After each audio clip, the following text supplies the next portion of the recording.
एक एका साह्य करू, एक एका साह्य करू, अवघे धरू सुपंत. कोण जाणे कैशी परी पुढे उरी ठेविता. अवघे धन्य होऊ आता स्मरविता स्मरण. कोण जाणे कैसी परी पुढे उरी ठेविता. तुका म्हणे अवघी जोडी ते आवडी चरणांचे. कोण जाणे कैसी परी पुढे उरी ठेविता. पांडुरंग करू प्रथम नमन, दुसरे चरण संतांच्या त्यांच्या कृपादाने कथेचा विस्तारू. बाबाजी सद्गुरु दास तुका समचरणम सरोजम सांद्र नीलाबुधाभम जगननीत पाणी मंडनम मंडनानाम. तरुण तुलसी माला कंदरम कंजनेत्रम सदैधवलासं विठ्ठलं चिंतयामि. ब्रह्मानंदं परमसुखदं केवलं ज्ञानमूर्ति द्वन्द्वातीतं गगनसदृशं तत्त्वमस्यादिलक्ष्यम्. एकं नित्यं विमलमचलं सर्वदी साक्ष्यभूतं भावातीतं त्रिगुणरहितं सद्गुरुं तं नमामि. आता हृदया फुले चौफाळून या भले बरे बैसव पावले श्री गुरूंचे. किंवा आत्मरूप गणेशू केली आस्मरण होय सकळ विद्येचे अधिकरण. तेची वंदो श्रीचरण श्री गुरूंचे. विठाला विठाला. उपस्थित प्रेमळ संत सज्जनो, आता भास्कर आपणा सर्वांच्या अर्थात भगवत चिंतन प्रीत्यर्थे कार्यक्रमाच्या अंतर्गत नियोजित वेळेतील नियोजित सेवेअंतरंगात निवडलेला अभंग देहूचे सुप्रसिद्ध साधू जगद्वंते जगद्गुरू श्रीमंत तुकोबाराय यांचा 4 चरणाचा संपूर्ण अभंग आपला पाठ नसला तरी एक चरण सर्वांचंच पाठ आहे. थोडं वेगळ्या पद्धतीनं का होईना, एकमेका का होईना, पण आमचा तो पाठ आहे. एक एका साह्य करू, अवघे धरू सुपंथ. अंडरलाईन करण्यासारखं आहे. हे केवळ त्या काळात बोललं गेले असं नाही, तर ती आत्ताची काळाची गरज आहे या शब्दांची, त्या वाक्यांची आणि त्याच्या पूर्ततेची. संकल्पना जर पाहिली तर जगद्गुरू तुकोबारायांसारखे महात्मे संक्षिप्त विचार करणारे नाही, व्यापक दृष्टीचा विचार संतांकडे. एका क्षणात सांगायचं झालं तर तुम्ही 3ही चरण म्हणजे 4 चरणांचा अभंग आहे. या 3 चरणामध्ये अवघी अवघी अवघे या शब्दांचा शब्दप्रयोग आहे. बघा कसे. अवघे धरू सुपंथ, अवघे धन्य होऊ आता. अवघे पहिलेही अवघे अवघे. तुका म्हणे अवघी जोडी, इथे सुद्धा अवघे. हा अवघे शब्द आहे तो फार मोलाचा आहे, फार किमतीचा आहे. कदाचित एवढा व्यापक विचार तुमचा आणि माझा नाही, पण त्या संतांचा आहे. काय त्यातून साध्यता आहे हा जर विचार केला तर अतिशय सुरुवातीला सहजपणे म्हटले अवघे धरू सुपंथ. ए जन महाजनो गतव्य ये पंथ. हा एकाच मार्गाने सगळ्यांनी चालावं अशी धारणा संतांची आहे. जेव्हा सगळ्यांचे मार्ग सोयीचे असतील, चांगले असतील, तर त्यावेळेला बाहेर जाण्याची गरज नाही. महाराज म्हणतात हे सगळ्या समाजाला त्या काळातही सांगितलं आणि आजही सांगण्याची गरज आहे. आता चिंतन करू आपण. तुकोबाराय म्हणतात एक काम करता येईल आपल्याला. सगळ्यांनी एकाला साह्य केलं तर या सुपंथाला आपल्याला स्वीकारता येईल, तो सुपंथ आपल्याला मार्गस्थ करता येईल. तुम्ही म्हणाल की आपण नंतर बघू, तर काय जाणो. कोण जाणे कैशा परी पुढे उरी ठेविता. नंतर करू असा जर विचार मनात आणला तर क्षणभंगूर नाही भरवसा. या करोनाच्या काळात कुणाचा, बोला तर खरं, कुणाचा काय भरोसा राहिला नाही. बोलता बोलता माणूस आपल्यापासून दूर होतोय. नंतर करू म्हणण्यासाठी आपल्याजवळ वेळ नाही, हे सिद्धांत आपल्यासमोर मांडलंय. कोण जाणे कैशा परी पुढे उरी ठेविता. नंतर करू असं म्हणणारं कसं शक्य आहे. तुकोबाराय म्हणतात आलेली संधी माणसाने सोडू नये आणि त्या संधीचा योग्य तो उपयोग करावा. मग काय करा, तुम्ही एकच करा. सगळ्यांना आपल्याला धन्यताला प्राप्त होता येतंय. अवघे धन्य होऊ आता. अवघे शब्दांच्या प्रयोगामध्ये लहानांपासून तो वृद्धांपर्यंत, स्त्रियांपासून पुरुषांपर्यंत या समस्त विश्वकल्याणाच्या दृष्टीने महाराज म्हणतात अवघे. मग पशुआ पश्चादीत जरी असले तरी सगळे म्हण आपण धन्य होऊ शकतो. कसे होऊ धन्य, ही सर्टिफिकेट आम्हाला मिळेल कसे, तर त्याला धन्य होण्याकरता लागतं ते नामस्मरण. आणि ते नामस्मरण तुम्ही आणि मी केलं पाहिजे आणि करून घेतलं पाहिजे. उभयार्थी बोलतोय. स्मरविता स्मरण, काही ना ते करून घेतलंही पाहिजे आणि तुम्ही आम्ही ते केलंही पाहिजे. जर असं घडलं तर तुकोबाराय म्हणतात आपण सगळे धन्य होऊ. इतकंच नाही, खरं तर ही तुमची नी माझी प्राप्ती आहे. कोणती प्राप्ती आहे? तुका म्हणे अवघी जोडी. ही कधी प्राप्त होईल? तर ते आवडी चरणांची. या भगवंताच्या चरणाजवळ प्रीती निर्माण केली तर तुम्हाला आणि मला ही एकविधता निर्माण करता येईल. हा सरळ सरळ अर्थ आहे. विठाला श्री मुंब्रेश्वर नवतरुण वारकरी मंडळाच्या वतीनं संपन्न होणारा नामयज्ञ सप्ताह म्हणू आपण. काही अडचण नाही. सप्त्याचे 7 दिवस असले तरी हरिचिंतने किंवा स्मरे तो धन्य धन्य काळ. 2.5 दिवसाचा हा नामयज्ञ सप्ताह ज्यांच्या मार्गदर्शनाने, कुशल मार्गदर्शनाने कार्यान्वित आहे तो या आजच्या शेवटच्या दिवसापर्यंत येऊन पोहोचला आहे. उद्या काल्याचं कीर्तन आणि मग समारोप. या सप्ताहाचं आयोजक, मार्गदर्शक माझे परमार्थातील माझे ज्येष्ठ बंधू, प्रेम आदरणीय भक्त सहोदर, हरिभक्तीपरायण श्रीरंग महाराजांच्या कुशल मार्गदर्शनातून, अगदी नवतरुणांच्या कुशल साह्यतेतून आणि तुमच्या सगळ्यांच्या उपस्थितीतून संपन्न होणारा कार्यक्रम. यापैकी गुणीजन गायनाचार्य असतील, मृदुंगाचार्य असतील, इथं उपस्थित असलेले कथा कीर्तनकार, विविध क्षेत्रातले मान्यवर, आपल्या सगळ्यांच्या उपस्थितीतून आलेली कार्यक्रमाची शोभा. विठाला आजच्या कल्पनेचा विचार मांडून जातो. मी अभंगाकडे लगेचच प्रवेश करतो. मला आता फार विस्तार करायचा नाही. सहज सरळ अर्थ आपला आहे. या जगामध्ये सर्वसामान्य जर विचार केला तर तुमचं आमचं जगणं काही सर्वसाधारण असेल, पण साधू संतांचं या जगात येणं म्हणजे एक पुरुषार्थ आहे. पुरुषार्थ आहे. जरा ऐकूया. तुमची आमची जबाबदारी तितकी नाही, देवाची सुद्धा जबाबदारी तितकी नाही जेवढी अधिक जबाबदारी माझ्या संतांची आहे. हे आपल्याला स्वीकारावं लागेल, मान्य करावं लागेल. तुमच्या आमच्याजवळ काहीच जबाबदारी नाही. देवाजवळ 3 जबाबदारी आहेत. तो देव स्वतः पार पाडतो. कोणत्या कोणत्या जबाबदारी आहेत सगळ्यांना माहिती आहे. भक्ता राखे पायापाशी, दुर्जनाशी संवारी. दुर्जनाचा नाश करायला, भक्ताला पायापाशी ठेवण्याला. आणि आहे तुका म्हणे धर्म संस्थापने यदा यदा ही धर्मस्य. धर्माकरता देव येतो, भक्तांचं रक्षण करण्याकरता देव येतो आणि साधूचं निर्दळन करण्याकरता देव येतो. म्हणजे देवाला कामं किती आहेत? बोलत चला. आता मी सांगितले तुम्हाला किती कामं आहेत. 3 कामं आहेत. खरं तर तुम्हाला आणि मला सुद्धा काम दिले आणि त्या कामाकरताच तुम्ही आम्ही आलो इथं, पण आम्हाला ते काम माहीत नाही. कोणतं काम आहे? सगळ्यांनी आजच्या कीर्तनात ऐकून ठेवा. एकाच कामासाठी आम्ही सगळे आलो. आपुला तो एक देव करुणी घ्यावा, तेणे विण जीवा सुख नभे. आपल्या सगळ्यांना, तुम्हाला आणि मला एकच जबाबदारी दिली, एकच काम दिले. आपुला तो एक देव करुणी घ्यावा. आपल्याला किती जणांना तो आपला झालाय अजून मला माहीत नाही. माझा तरी अजून झालाय की नाही मला शंका आहे. कारण देव माझा, मी देवाचा असं आपण म्हटलं जातं, पण देवाने आपलं आपलं म्हणावं तेव्हा खरी अर्थाने भक्ती आहे. विठाला देवाजवळच्या 3 जबाबदारी आहेत. आपल्याजवळची एकच जबाबदारी आहे आणि संतांकडे 5 जबाबदारी आहेत. जेवढा माणूस अधिक जबाबदार आहे तेवढा तो सक्षम आहे, तो मोठा ठरतो. 5 जबाबदाऱ्याने संत आहेत. आपल्या सगळ्यांना प्रमाण माहिती आहेत आणि याच्यामध्ये मी जास्त विचार करत नाही, म्हणून सगळ्यांना फक्त ऐकू जाईल एवढं तरी कळेल. वाढावया सुख, भक्ती, भाव, धर्म आणि कुळाचारी नाम विठोबाचे. 5 गोष्टीसाठी संत खाली येतात. अवतार तुम्हा धराया कारण. चिंतन जर आपण ऐकलं तर साधूकडे, संतांकडे येण्याची कारण मीमांसा वेगळी आहे.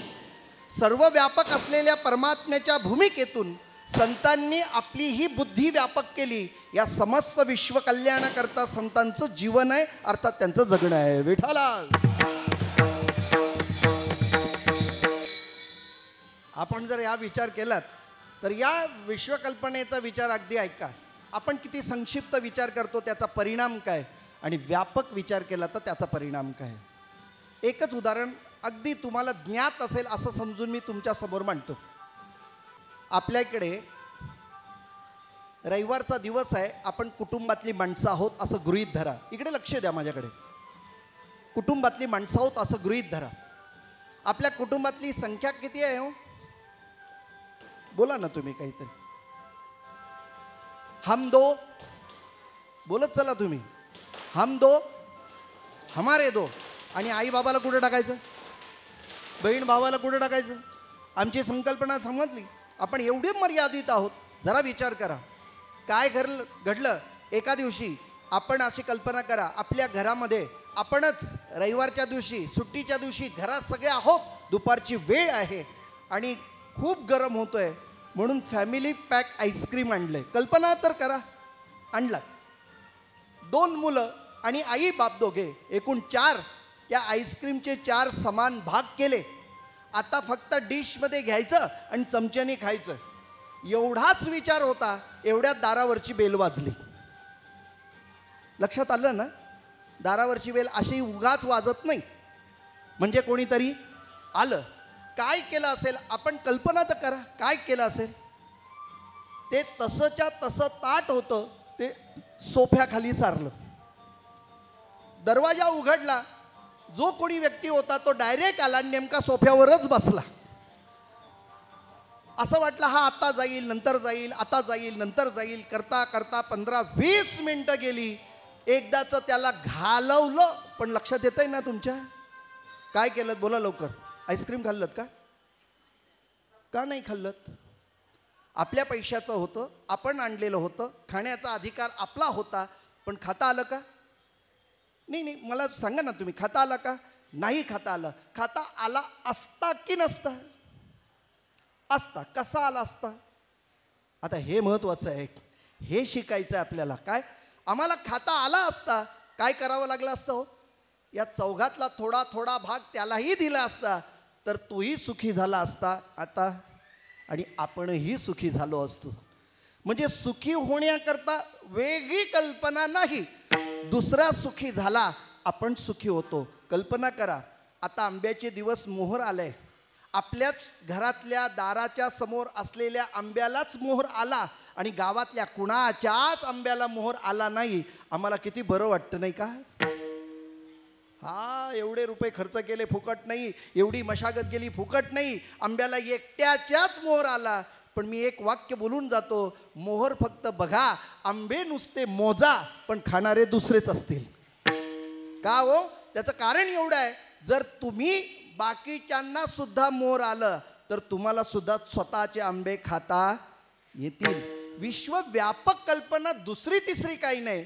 बाकीचे सुखी झालात ना, सगळे सुखी झाले की आपणही सुखी होतो. कल्पना करा, आमच्याकडे कुणी यावं आणि आमच्याकडे पैशाची मागणी करावी, कुणी आमच्याकडे यावं आणि वस्तूची मागणी करावी. यापेक्षा तो असा श्रीमंत शेजारी व्हावा की त्यांनी माझ्याकडे येऊ नये आणि मला त्याच्याकडे जायला लागू नये.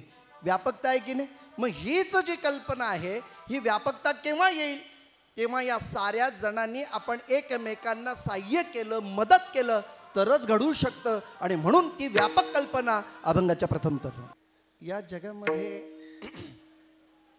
ही जी व्यापकता आहे आपल्या समोर जर ठेवत असताना संतांनी असं विचार केला की प्रत्येक जीव सुखी व्हावं. दुःखात नुद्बीजते जंतू सुखम सर्वाय रुच्यते.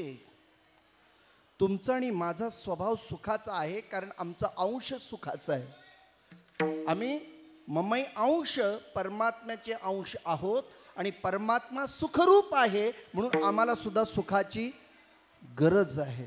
सुखी व्हावं प्रत्येकाला वाटतं. मला दुःख नको प्रत्येकाला वाटतं, पण दुःख निवृत्त होत नाही आणि सुख काही मिळत नाही. पण मिळेल कसं, तर त्याचं चिंतन आज अभंगात बघायचं आहे. आम्हाला मिळेल का? काही त्यावर शंका आहे, लोकांना शंका आहे मिळेल का? दुसऱ्याच्या एकाला साह्य करून सुख कसं मिळेल? एक उदाहरण तुमच्या डोळ्यासमोर ठेवतो. काल्याचं कीर्तन नाही, बरेच कीर्तनकार मंडळी आम्ही त्याचं ते उदाहरण घेतो. त्यापैकी आजचं कीर्तनामध्ये सांगून जातो. उद्या कीर्तनकार आपलेच आहेत. आजचं कीर्तनाचा दृष्टांत बाजूला वगळतील आणि उद्या वेगळं सांगतील. चिंतन ऐका. कश्यप यांच्या 2 पत्नी दिती आणि अदिती. या कश्यपापासून दिती आणि अदिती यांच्यापासून देव आणि राक्षस यांची उत्पत्ती झाली. जनन एकापासूनच आहे, पण एक राक्षस झाला आणि एक देव झाला. म्हणजे एकीकडे म्हटलं तर देवगण आणि इकडं राक्षसगण निर्माण झालं. आपल्याला फक्त एवढंच सांगायचं आहे की त्यापासून जी राक्षस वृत्ती निर्माण झाली, तर त्या राक्षसांमध्ये आणि देवगणांमध्ये असा वाद निर्माण झाला. काय वाद होता? आम्ही सुद्धा त्याच इथे राहतो, इथेच राहतो, तेही इथंच राहतात, मग आम्ही राक्षस का आणि हे देव का? देव आणि राक्षस यामधला फरक तुम्हाला आणि मला आज समजून घ्यायचा आहे. म्हणजे आपण कुठल्या स्तरात मोडतो हेही आपल्याला कळेल. राक्षसांनी काय केलं आणि देवाने काय केलं असं याचा विचार केल्यावर ब्रह्मदेवानी लगेच उत्तर दिलं, आता न्याय करायला मला वेळ नाही, फक्त एक काम करा, उद्या तुम्हाला मी पंगत देणार आहे, तुम्ही उद्या पंक्ती करता म्हणजे भोजना करता या. देवगण सुद्धा आले सगळे आणि सगळे राक्षसगण आले. ब्रह्मदेवानी विचारलं, पहिल्या पंक्तीला कोण बसेल? तुमच्या लक्षात आलं ना? पहिल्या पंक्तीला कोण बसेल? राक्षसांनी विचार केला, देवानी आधी बसले, सगळ्या देवांनी सगळं संपवून टाकलं तर आम्हाला काय? म्हणून यांनी पहिलं विचार मांडला, आम्हाला पहिलं बसायचंय. ब्रह्मदेवाच्या सांगण्यावरनं राक्षसांना पहिल्यांदा जेवायला बसवलं. पत्रावळी पानं वाढली गेली, अटी नियम सुरू झाले. ब्रह्मदेवानी सांगितलं, आता जेवायचंय ताटातलं, 10 मिनिटाचा अवधी दिला जाईल, आपण जेवायचंय, मात्र हात वाकवायचा नाही. इथपासून इथपर्यंत तुम्हाला त्याला काठीनं बांधण्यात येईल. आता कल्पना करा, काठीनं बांधलेलं ताटातलं पदार्थ उचलला तर तो कसा तोंडात जाईल? आता तरी कल्पना करा ना. वाकवायचा नाही, मग तो काय? वर न्यायचा, वरून सोडायचा, अलगद पडला तर पडला, नाहीतर नाकावर काय, तोंडावर काय, अंगावर काय, सगळं अभिषेक. 10 मिनिटं झाली पण कुणाच्या मुखी काही लागलं असं म्हणता येत नव्हतं, कारण राक्षस आहेत.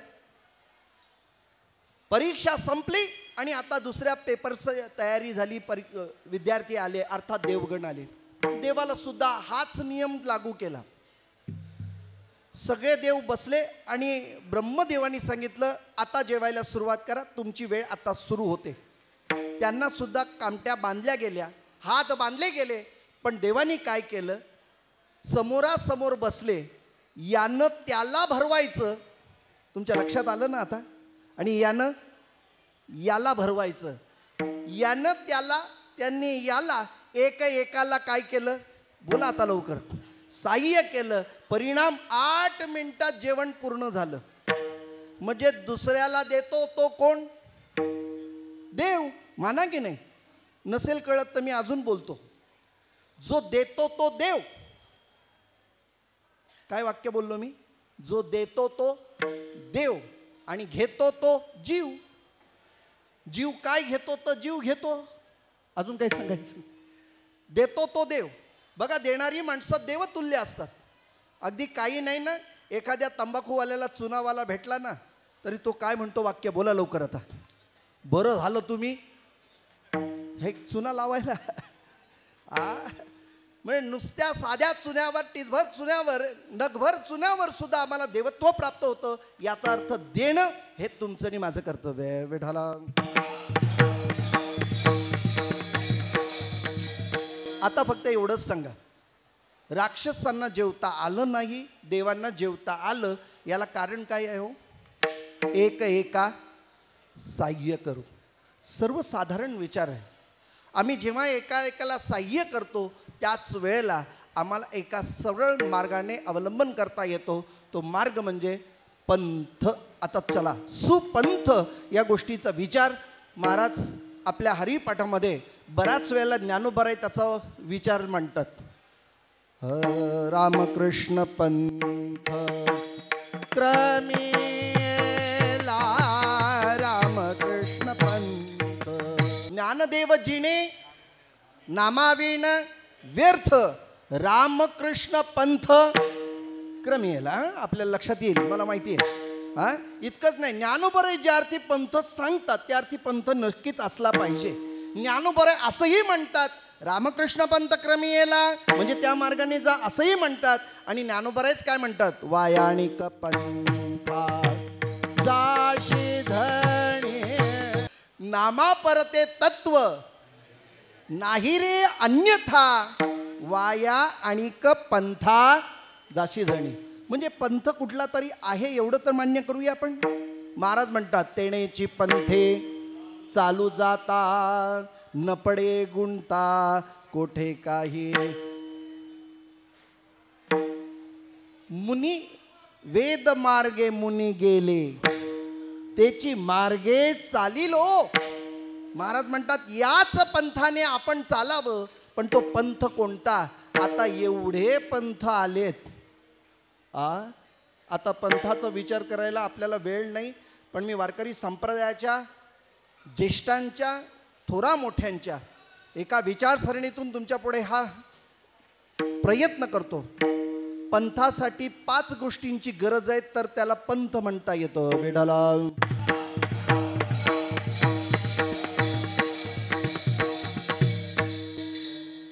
अनंत विचार नाहीत, फक्त 5. सगळीकडे आपण 5च पाहतो. शब्द, स्पर्श, रूप, रस, गंध 5, कर्मेंद्रिय 5, ज्ञानेंद्रिय 5, सगळं पंचमहाभूत, पंचप्राण, सगळ्या आपल्याला सगळ्यांना कळेल म्हणून मी 5चाच विचार सांगतो. देवांची संख्या म्हटलं तरी ह्या पंचदेवताचा विचार मांडला जातो. फक्त आता ऐका, हे 5 कोणते आहेत आपल्याला कळावं म्हणून थोडं थोडं स्पर्श करतो आणि पुढे चालतो. एखाद्या पंथाची श्रेष्ठता कशावर अवलंबून असते तर ते अधिकार पाहून घ्या.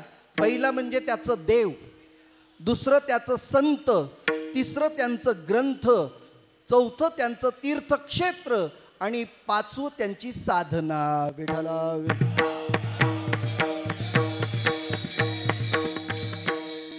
आता तुम्ही लगेच म्हणायचं बरं का. पहिलं काय सांगितलं? देव, दुसरं संत, पुढे ग्रंथ, पुढे तीर्थक्षेत्र, पुढे साधना. आता ऐका, देव कोणता असावा, कसा असावा? हिंदरी सेंदरी दैवती, पूजत कोणती पूजिती भूते खेते, आपुल्या पोटाजे रडती, मागती शिते अवदान. तुकोबरा असं म्हणतात, ऐसा कैसा तुमचा देव घेतो दुसऱ्याचा, मग कसा देव मानावा?